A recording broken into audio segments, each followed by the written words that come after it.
ಕೇಂದ್ರ ಸರ್ಕಾರ ನೀಡಿದ ವಿಶೇಷ ಅನುದಾನದಲ್ಲಿ ದುರ್ಬಳಕೆ ನಡೆದಿದೆ ಎಂಬ ಗಂಭೀರ ಆರೋಪವನ್ನ ಬಿಜೆಪಿ ರಾಜ್ಯಾಧ್ಯಕ್ಷ ಬಿವೈ ವಿಜೇಂದ್ರ ಅವರು ಮಾಡಿದ್ದಾರೆ.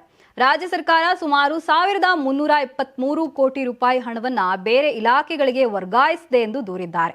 ಮಾಧ್ಯಮಗಳೊಂದಿಗೆ ಮಾತನಾಡಿದ ವಿಜೇಂದ್ರ, ಕೇಂದ್ರ ಸರ್ಕಾರ ನೀಡಿದ ಅನುದಾನವನ್ನ ನಿಗದಿತ ಉದ್ದೇಶಕ್ಕಷ್ಟೇ ಬಳಸಬೇಕು, ಅದನ್ನ ಬೇರೆ ಇಲಾಖೆಗಳಿಗೆ ವರ್ಗಾಯಿಸುವ ಅಧಿಕಾರ ರಾಜ್ಯ ಸರ್ಕಾರಕ್ಕೆ ಇಲ್ಲ. ಆದರೆ 1000 ಕೋಟಿ ರೂಪಾಯಿಗೂ ಮೀರಿದ ಮೊತ್ತವನ್ನ ದುರ್ಬಳಕೆ ಮಾಡಲಾಗಿದೆ ಎಂದು ಆರೋಪಿಸಿದ್ದಾರೆ. ಹಣ ಸದ್ಬಳಕೆ ಆಗದಿದ್ರೂ ಬಳಕೆ ಪ್ರಮಾಣ ಪತ್ರವನ್ನ ಕಳುಹಿಸುವ ಮೂಲಕ ಕೇಂದ್ರ ತಪ್ಪು ಮಾಹಿತಿ ನೀಡಲಾಗಿದೆ ಎಂದು ವಿಜೇಂದ್ರ ವಾಗ್ದಾಳಿ ನಡೆಸಿದರು.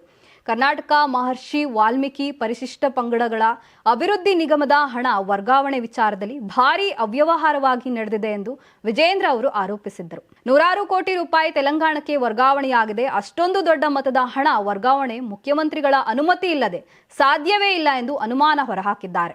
ಇದೇ ವೇಳೆ ಕೃಷ್ಣ ಭಾಗ್ಯ ಜಲ ನಿಗಮ ಕೂಡ ನಕಲಿ ಪ್ರಮಾಣ ಪತ್ರ ನೀಡಿರುವ ಆರೋಪದಲ್ಲಿ ಭಾಗಿಯಾಗಿದೆ ಎಂದು ವಿಜೇಂದ್ರ ಅವರು ದೂರಿದರು.